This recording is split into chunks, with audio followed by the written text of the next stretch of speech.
Good evening. I'll begin with another evening. An evening in May of 1944. I remember that evening so well. I've been in a cattle car for 3 days and 3 nights. On the third night, the cattle car and the train stopped. The doors were slid open. I jump out the train because I've been cooped up there, inside this box with 100 other people, with no bathrooms and no windows, with my grandfather and grandmother and aunt, my brother, 100 Jews. No place to sit. I'm out of there. And what greets me is a strange scene. Guards with submachine guns and dogs, with shouts, "Get out quickly, take nothing with you." I jump off the train. Behind me is my brother, my grandfather. I look around. Thousands of people get off the train, 4,000 to be exact. In the distance, flames coming out of chimneys. What is this place? My friends, the place that greeted me was Auschwitz, the largest death camp created by mankind ever. 1.2 million people were murdered there because they were Jews. Mass murder. I get off the train. I'm told not to take anything with me. My grandfather is next to me, my brother on the other side. Suddenly I'm facing a man in uniform who has a riding crop in his hand and simply points to left and right. My grandfather, grandmother, my aunt, my 10-year-old cousin, one direction. My brother and I in another direction. I'm separated from my grandfather, who I dearly love. They're marched off towards the buildings with the chimneys and flames. Of the 4,000 human beings, men, women, and children that arrived on that night in June to Auschwitz, 3,700, including my grandfather, were ashes 24 hours later. A death factory. How is that possible in the 20th century? Promoted, propagated, and invented by the most intellectual people on the earth. How was a whole nation transformed from ordinary, law-abiding, decent human beings, even some God-fearing and church-going human beings, to murderers? How is that possible? Demonization. Through propaganda, through education with no moral compass, evil people were able to convince a nation to vote for them and elect them to office. In 1932, in November, was an election. 37% of the people of Germany voted for the Nazi Party, who openly and clearly stated over many years, the Jews will disappear. We'll make them disappear. And nobody cared. The Nazi Party came to power through the ballot. Suddenly your neighbors who are Jews, your colleagues at the university, your business partners, went from friends, colleagues, to pariahs, to be destroyed. I lived through that. And as you saw, I was born in 1929, not in Germany, in Czechoslovakia, a democracy based on the American model. Freedom, equality, opportunity for all. I began my life in a family, a Jewish observant family in a small city of 7,000 people. My connection to the world is very limited. In fact, my real connection with the world begins in first grade. I start school. In a totally integrated school. I'm living in a totally integrated city where Jews and Catholics and Protestants and Russian Orthodox living together, side by side. Across the street from my house lived a Protestant minister. I knew him. I knew his children. They were my age. Together we used to climb his trees because he had a big orchard. The best Bartlett pears in the universe. He didn't know it, that we ate them. Fortunately, wasn't caught. That's where I lived. That's where I began school. I'm 6 years old. I start school. I get to like school very much, which may be strange, but then I have to admit to you why I liked school. Two reasons. One is the school had a soccer team. I was a soccer player. I got on the team. I was an important member of the team. And so I liked school. The second piece had to do with who was in my class. There were wonderful students. And one in particular. She was the most magnificent creature that you ever seen. The most beautiful girl in the universe. And I saw her every day. She was in my class. So you can understand why I liked school. I played soccer. I lived in a house with my parents, my older brother. I'll tell you more about him in a minute. And my grandparents. My grandfather actually owned the house, and so you had a three-generation family. There is nothing quite like it if you play your cards right. Then you're 6 years old, and you want something, and your father says no. I figured out, I was very precocious. At age 6, I figured out if I tell my grandfather how much I love him, much easier than arguing with my father for an hour and a half and losing. Not only that, sometimes I would say, as you've heard your children and grandchildren say, I am bored. Did you ever hear that before? I'm bored, right?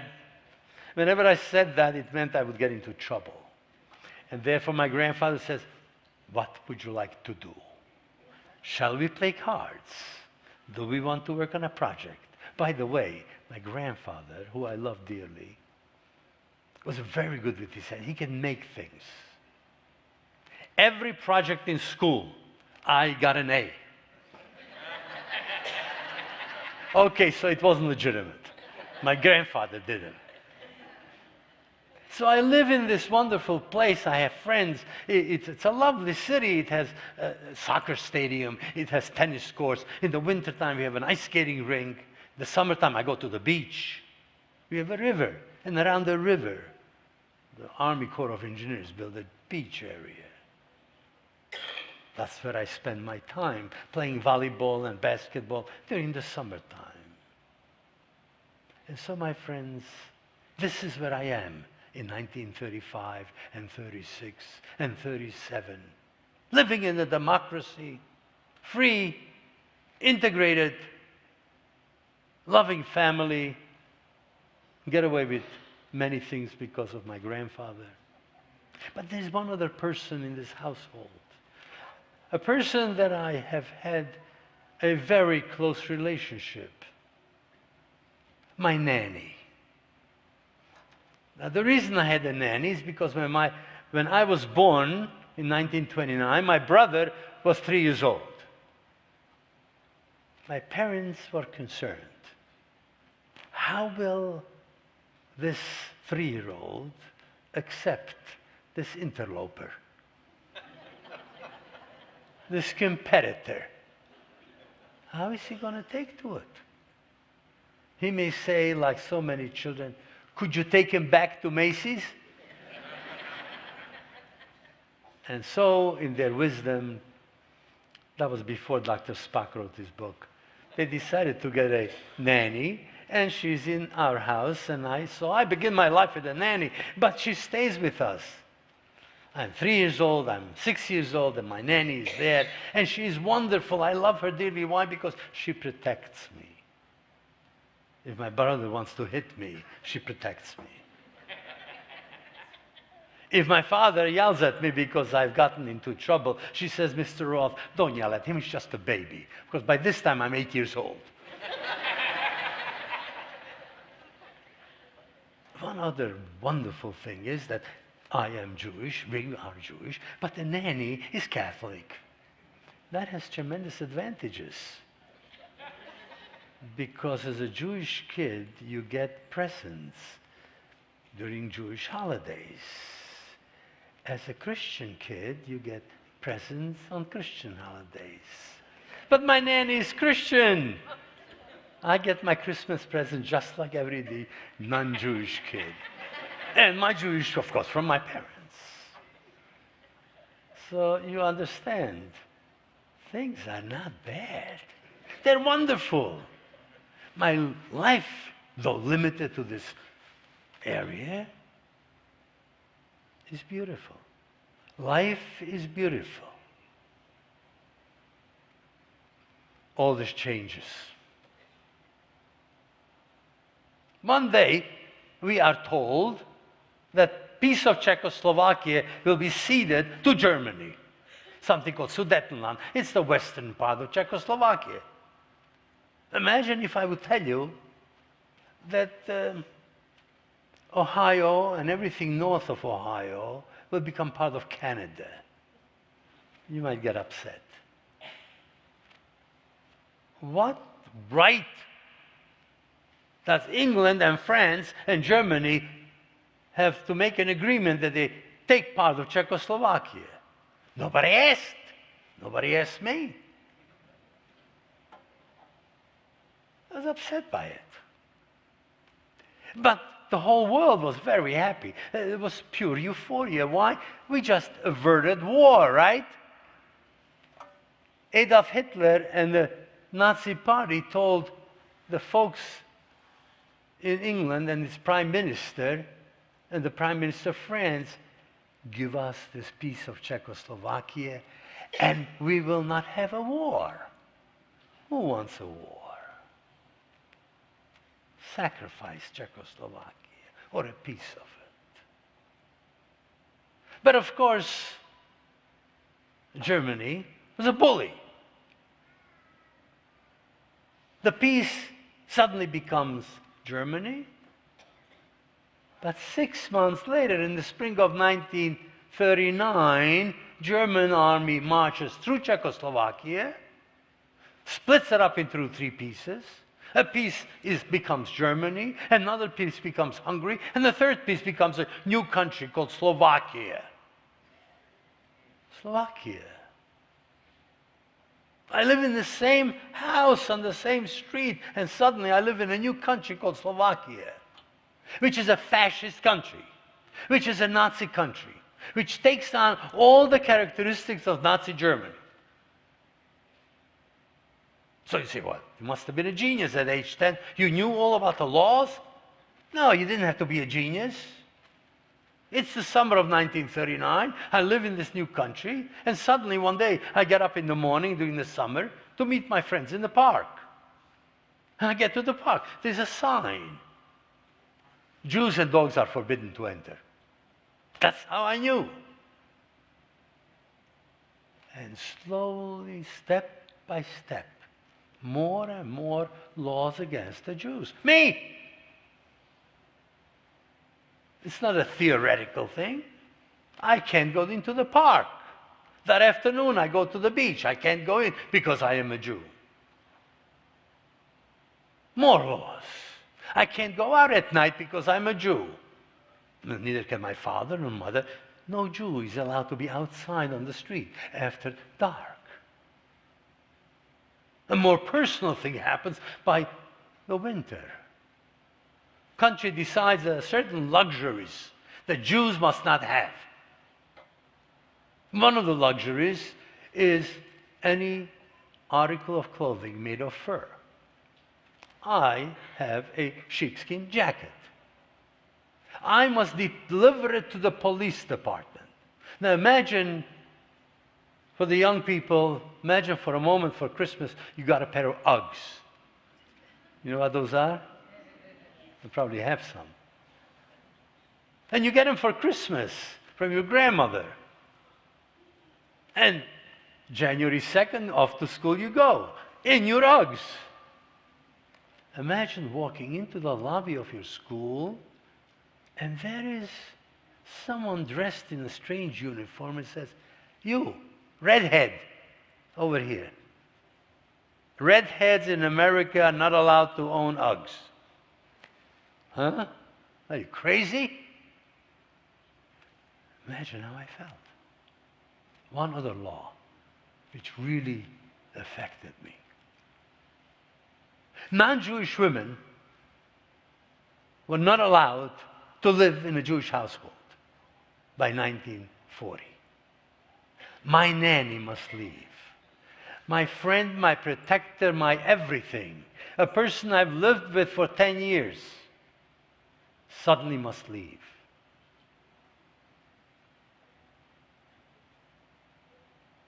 That is what's going on in my life. I don't have to be a genius or understand the geopolitics of the world. My life is affected on a daily basis.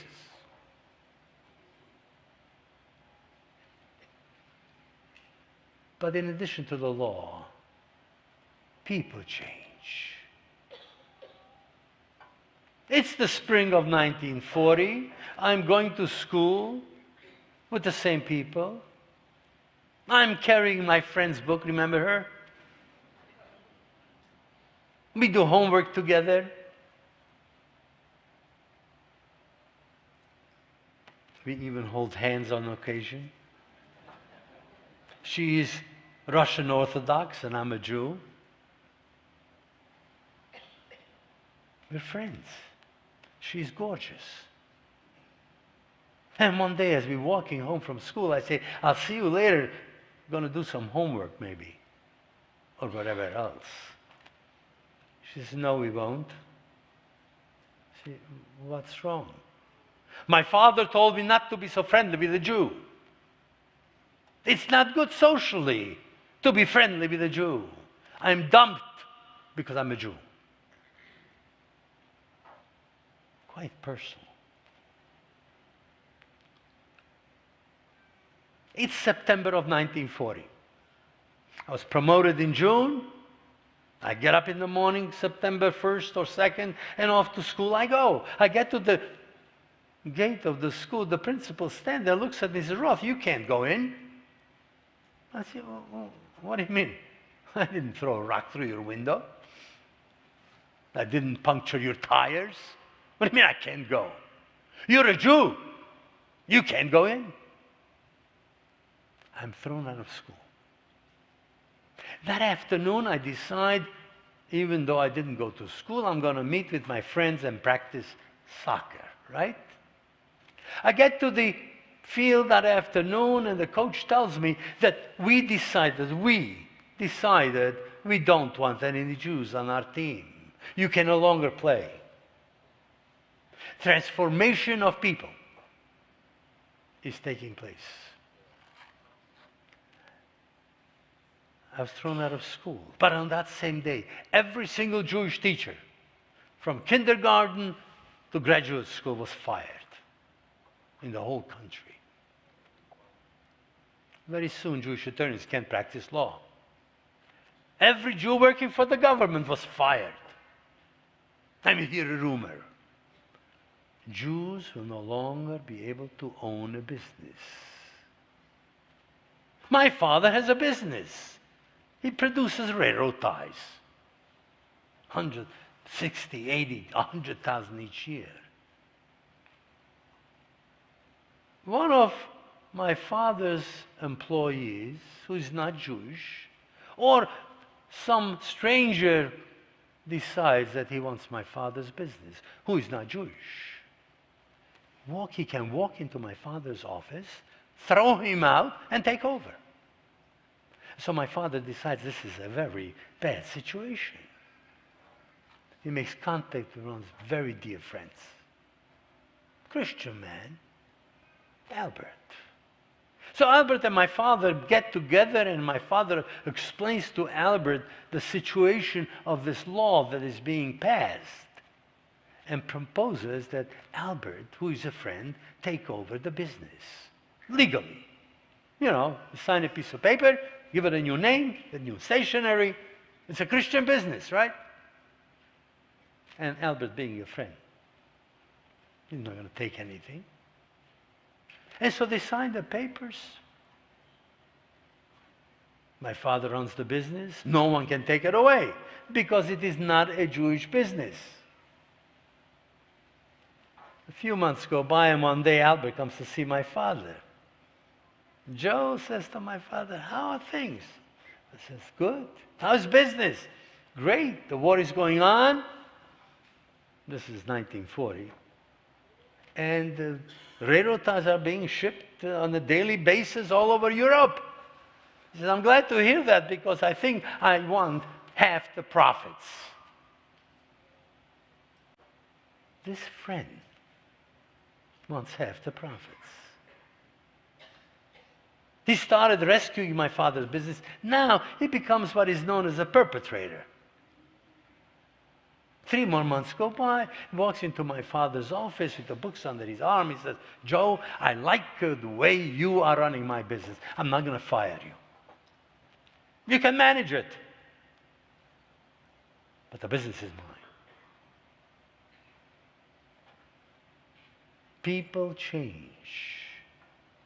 People take advantage of other people. Fundamentally, he stole my father's business. Mind you, he was a religious Catholic. He went to church every Sunday.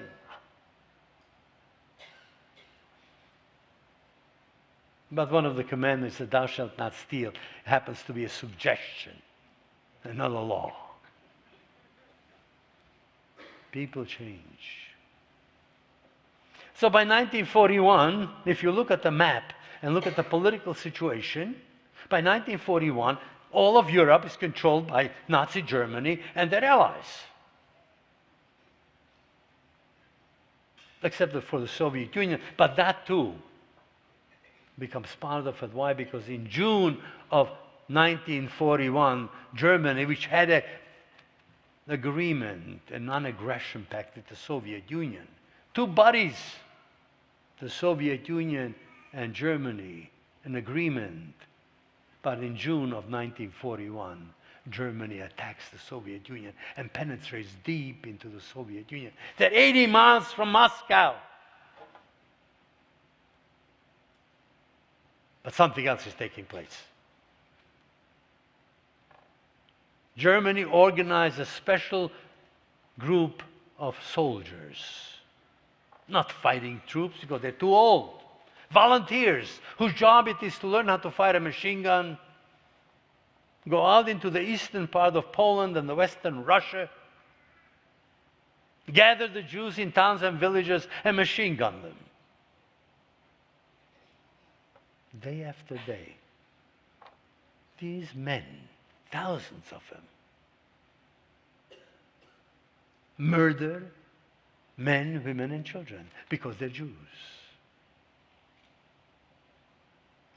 you might think that these people were psychopaths. None of you would do that. My friends, these were ordinary men.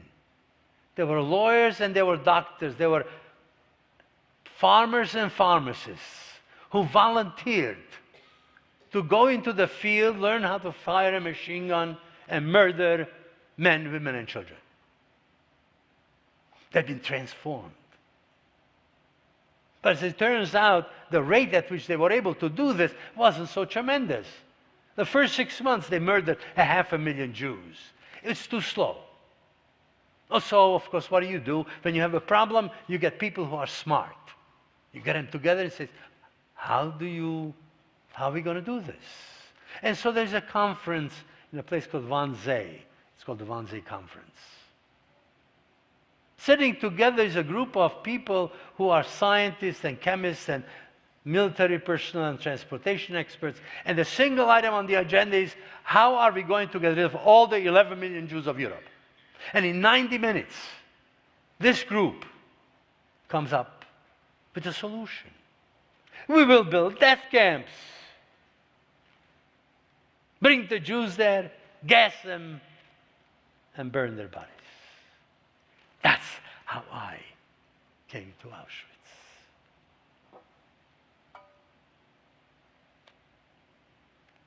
So how was the process? How did the process take place? Well, once they made the decision, by summer of 1942, 6 of these death camps were operational. In the middle of the night, on a Friday night in my town in Slovakia, 1,800 out of the 2,000 Jews are picked up, stuffed into the synagogue. There's no water, there is no bathrooms, there's no air conditioning.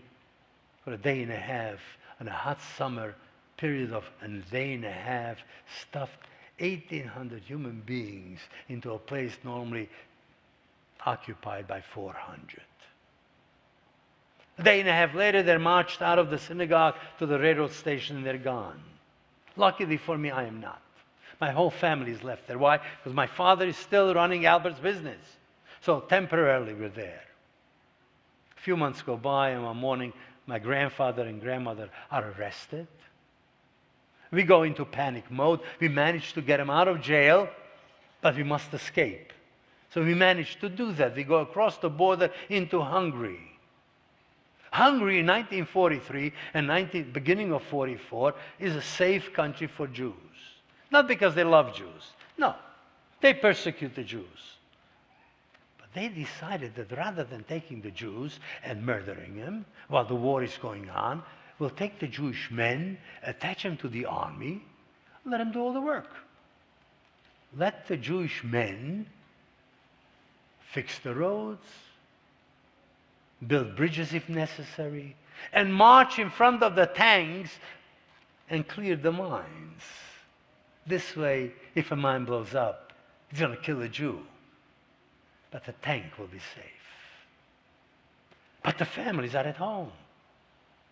So we get to Hungary and we think we're safe. My father and mother go off to Budapest because my father needs a job, and I'm deposited with my grandfather, grandmother, my brother in a small village with some relatives. It's 1944. The American army has been at war for almost 3 years, making huge progress. Already occupied all of Italy, bombing the cities of Germany day and night. The Russian army is pushing. And I live in relative luxury. All the Jews of Europe, except for Hungary and some of the other smaller countries which are neutral, the Jews are gone. They've been all shipped to Auschwitz and Majdanek and Treblinka, the 6 death camps. The Hungarian Jews are at home. In the spring of 1944, the Nazis of Hungary and Nazis of Germany, the two governments, the two Nazi governments, decide it's time to get rid of the Jews of Hungary. Because all of Europe is Judenrein, free of Jews, except for Hungary. And so in 53 days, 437,000 Jews are picked up from their home and wound up in Auschwitz. in a death camp. And 90% murdered upon arrival, like my grandfather. That's how it happened. I survived the first selection. They selected who shall live and who shall die. My brother and I survived.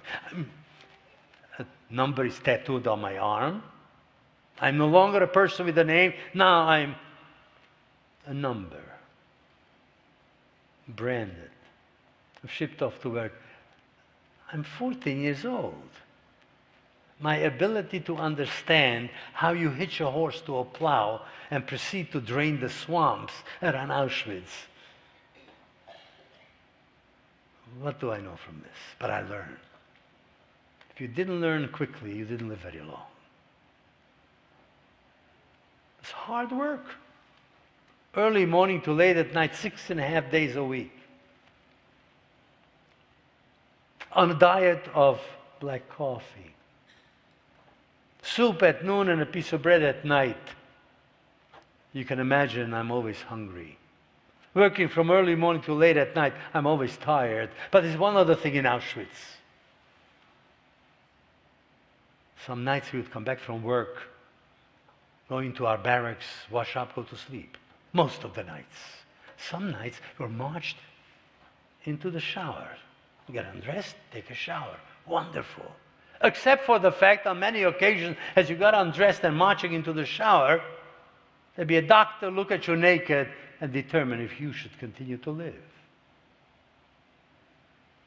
He would look at you for an instant of time, this doctor in uniform, and decide, if you're walking bent over, you obviously are not in great shape. He would look at the number of your arm, put it on a piece of paper, and next morning into the gas chamber. Life and death was decided at the whim of a doctor. Real doctor. My brother and I survived all that. It's already January of 1945. The Russian army is 50 miles away. One morning we get up and suddenly we are not going to work anymore. We're going on a death march. You march or you die. I'm 15 years old. I am hungry. I am tired. I am cold. And tell my brother Bandi, I am hungry, I'm tired, I'm cold. He says, good. Stop thinking about it. What am I supposed to think about? Say a psalm. Get some spirituality. I say, I don't know the Psalms by heart. He says, I do. And so my brother Bandi and I are marching along on the death march, and he is reciting the psalm, and I'm repeating it. And you know what? It helped. I managed for the 3 days and 3 nights after that. We put us into open cars, another hours of train ride, and suddenly I arrive at a new place called Buchenwald. Buchenwald, as one of the members who was close by there in your congregation, was not a death camp, it was a concentration camp. Trouble was, it was built for 5,000 people in 1937. By the time I arrived, there were 60,000 people. And the same facilities, the same number of latrines, the same amount of food distributed to 60,000 as to 5,000. You're hungry. You want to eat. What do you get? Well, maybe a boiled potato every second day. A soup maybe every third day. It's a banquet. You know what happens when you don't eat? You lose weight. You're hungry. After a while, you become dizzy. Hundreds, thousands of people die of starvation. And I'm trying to hold on. My brother keeps telling me about my spirituality and the Psalms. But one day, my brother is taken away. Never saw him again.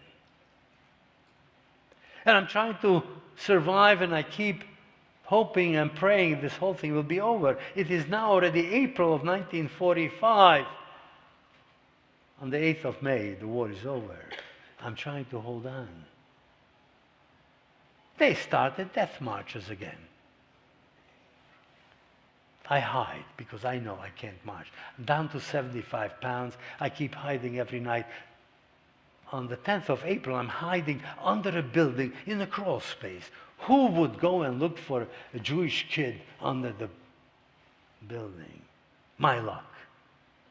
A guard comes with a dog, and the dog begins to bark, and suddenly I find myself at the front of the gate of Buchenwald on the 10th of April, weighing 75 pounds.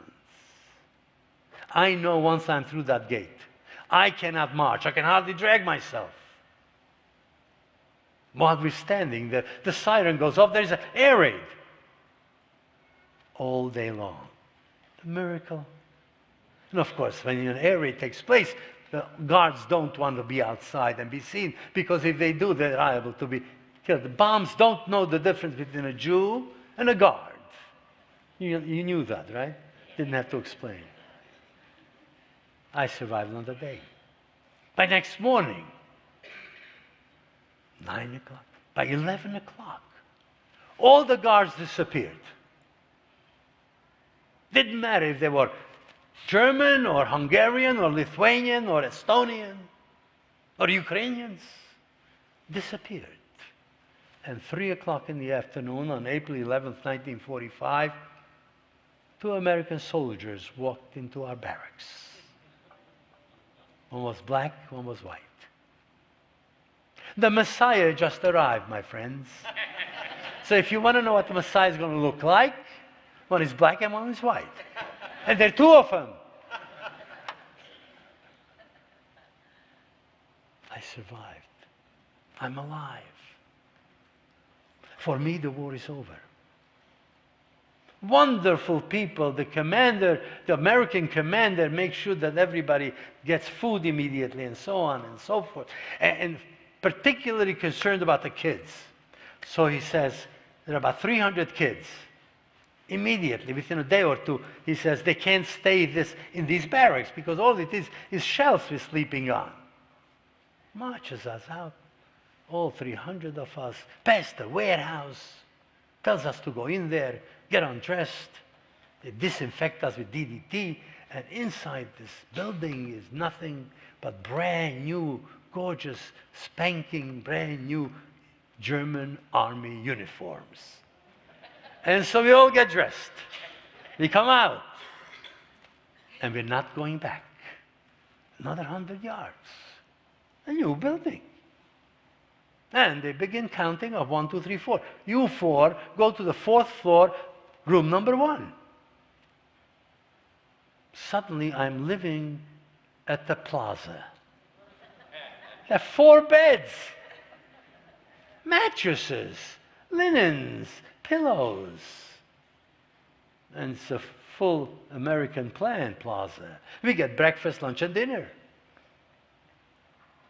And the commander happens to be very concerned about children, so he decides to give us children extra stuff besides regular food. Chocolate. And we also get a carton of Camel cigarettes. Now imagine 4 15-year-olds in a room with no supervision. So what do? And I'm big time. I have cigarettes, so what do? That's what I do. I take one out and smoke. A little time goes by, I smoke another cigarette. About to smoke the 3rd cigarette, and I decide not to because I don't feel so good. Worst thing is my lips are burning, my tongue tastes bitter, I am perspiring, and I'm cold, and I'm shivering. And imagine being 15 years old, have survived Auschwitz, survived Buchenwald, I am free, now I'm going to die. I'm sitting on my bed. Not good, not good. I said, what am I going to do? But as time goes on, it all goes away. A couple of hours later, I'm fine. I got something called nicotine poisoning. I didn't know the name, but I knew it had to do with cigarettes. I never smoked another cigarette in my life. But I didn't throw the cigarettes away. I traded my cigarettes for chocolate. My dear friends, I'm a chocoholic. This is double A, right? I am alive. I gain weight. I look good in my uniform. I begin to fill it up. The war is over. What am I going to do? I'm 15 years old. I'm in the middle of Germany. So I decide the only reasonable thing to do when the war is over and transportation becomes available, I'll go back to the village and maybe, though my brother was taken away, maybe he survived in another camp and he'll be there. My parents who are in Budapest, maybe they'll be there. Some uncles or aunts, somebody. I'm 15 years old and alone in the middle of Germany. And so I get to the village. It's a long story how I get there. I describe it in my memoir. I hope you're going to buy some and read it. And I get to the village. First person I see, I ask them, a farmer, I said, tell me, anybody from the Roth family came back? He says, yeah. I say, where? Points to a little house. I run over, I open the door, and there sits my mother in the middle of the kitchen. I say, hi, Mom. My mother fainted out of sheer joy. Couldn't catch her breath. My parents survived. I need to tell you how they survived. They were in Budapest. Before the Jews of Budapest are being shipped out, one morning my father doesn't get out of bed. My mother goes over, tries to he's in a coma. He's burning up with fever, he's in a coma. They take him away to the hospital. The doctors examine him and says, he's going to die. There's a night nurse, a Christian woman, watches this scene. So my mother, who is in 1944, was exactly 40 years old. She looks like death warmed over. She looks 90 years old. This wonderful Christian nurse looks at my mother. Her children are gone. Her husband is in a coma. She needs to do something. She says, don't give up. I'll do everything for your husband. I'll stay with him every single night and try and get him back. And that's exactly what she does. Night after night after night, she's a night nurse and she's staying with him. And after many nights, while she's ministering to him, she hears him say something. She listens. And in perfect Hungarian, how long have I been asleep? A miracle. Days later, he's ready to be discharged. But now, the Jews of Budapest are being shipped out, marched out on a death march, or shot on the street and dumped into the Danube. They need a place to hide. This wonderful lady, this night nurse, this Christian woman tells my parents, if you have no place to hide, I live in an apartment, 1 bedroom, with my daughter and granddaughter. My son-in-law is not at home. He's in the Hungarian Nazi army, so he's in the Russian front. They get there, they're hiding there. Police come and look for Jews, they don't find them. One night, there's a knock on the door. The husband, the Hungarian Nazi soldier, comes home for 3 days. In a 1-bedroom apartment, it's hard to hide 2 adults. So the wife explains to the husband about these 2 distant relatives who are living with us. They're actually hiding here, and you mustn't tell anybody. Because if you do and they'll be found, they'll be shot. And if you want to go to bed with me tonight, you're going to keep your big mouth shut. My parents survived because someone was willing to help. Help!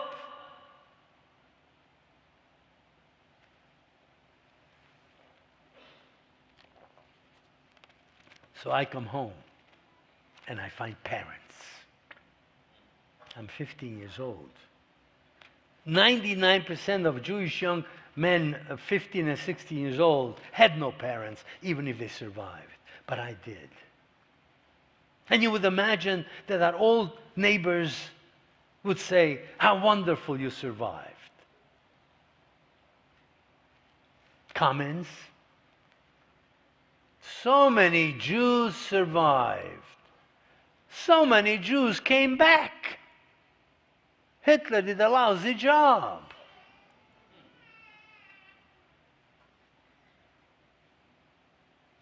Jews from Russia couldn't go back because Stalin would have killed them because they suddenly became capitalists. Poland, you couldn't go back. Nobody wanted you. The Jews after the war was over on May 8th, 1945, had no place to go. And besides, they had no papers. They were stateless. Some want to go to America. But America had special laws that limited the number of people that are allowed to come here. It's called the quota system. Britain was in control of Palestine. And they passed a law in 1939 saying only 15,000 Jews are allowed to come every single year to Palestine. Wonderful people, the British. Some tried, by the way, to sneak in. But remember, the war was over and the British had a big navy. They had nothing to do. So what did they do? They took their whole navy and put them on the coast of Palestine in the Mediterranean and make sure not a single Jew steps foot on Palestine. They stayed in concentration camps. The same camps called now displaced person camps. They better food. And nobody was selecting them to die. Not until 1947 that the UN voted to take this piece of land, which looks like a postage stamp, split it in two and say part of it is going to be a new state, some Arab state, and the other half is going to be Jewish. The Jews were elated. There was dancing in the street, my friends. For the first time in 2,000 years, finally the Jews can come home. They've been praying 3 times a day to return to Jerusalem. Look in the prayer book, you'll see it. And so, May of 1948, the Jews declared their state. On that night, 5 Arab armies attack Israel. This postage stamp along the coast. By miracle, my friends, this new fledgling army manages to hold back. The UN comes along and says, okay, you guys stop fighting. So now the fighting stops momentarily. And the Jews say to the Arab people, let's make peace, let's set up some borders, let's do something. They don't want to talk to the Jews because they're going to drive them into the sea. And it happens again and again. By 1967, there is this war again. This time, the Jews managed to push the Arabs back to within gunshot of Damascus. So you would imagine at this point, okay, let's make peace. No. Since they can't do it with fighting, continues. 1973, they attack. They can't win. The IDF, with God's help, and believe me, it's a miracle. And so the Arab nations decide that maybe we're going to use a different technique. It's called terrorism. Of course, nobody cared. Because who were they killing? Jews, right? Nah, who cares? So Israel proceeds to fight against terrorism. They even build a wall to limit terrorism. That didn't work. And so they came up on a much better idea. Let's destroy the state of Israel through propaganda. Let's take a page out of Goebbels' book. How well it worked in Germany in 1933 and 35 and 38 and 40. It worked well, the propaganda. Let's demonize the Jews of Israel and the Jews of all over the world because they are evil. And let's convince the world. And my friends, they've been doing it since 2001. Successfully. Anti-Semitism has dramatically increased throughout the world. All over Europe. Israel tries to defend itself. But the world says, no, you mustn't do that. Today you have people, Palestinian, Arab people in the street of Tel Aviv and Jerusalem with knives and machetes and scissors try to kill a Jew. So the Jewish people defend themselves. So let me tell you the craziness. The foreign minister of Sweden made a speech the other day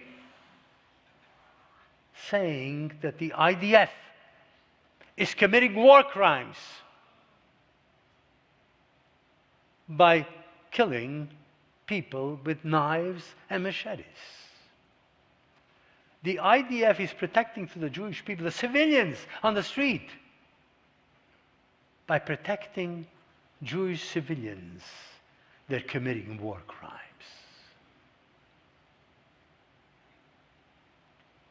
It's bizarre.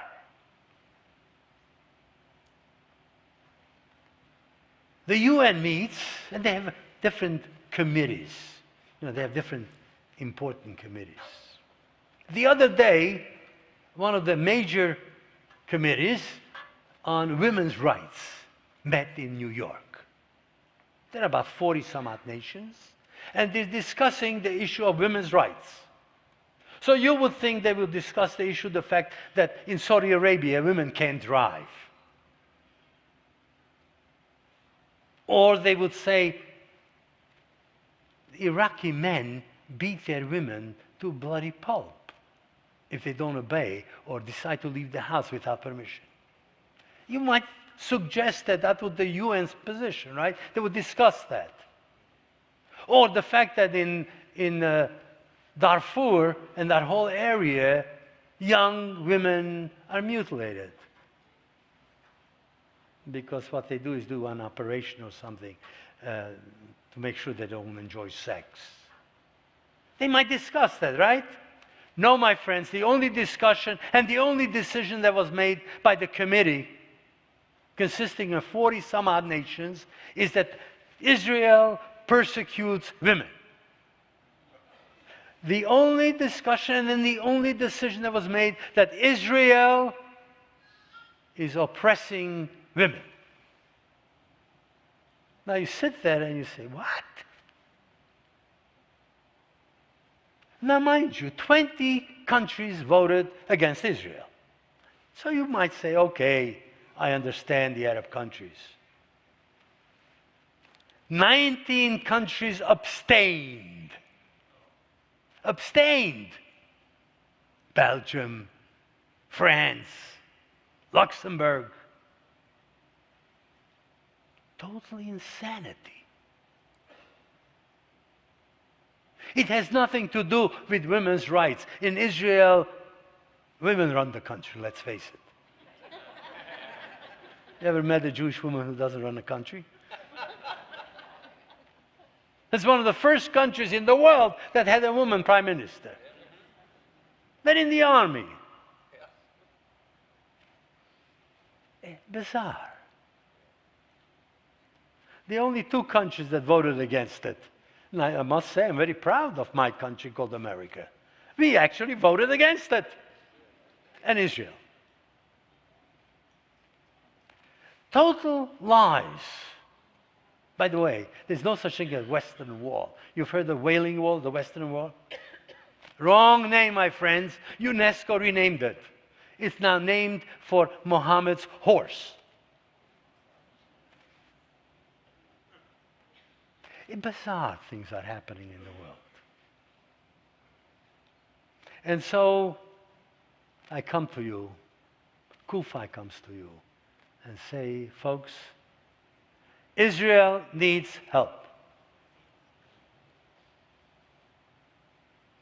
Needs you. Unlike on 1938 and 39, when the world stood by and did nothing, today the Christian world, through the wonderful vision of Pastor Hagee, cares. Today, over 3 million people have joined Kufi. 3 million people and 3 million Christian people in America are saying no to these lies.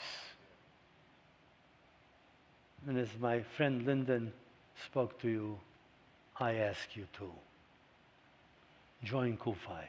Join with the 3 million other Christians to help Israel survive. Because Israel will survive. Because God said so. But remember, God and us are partners.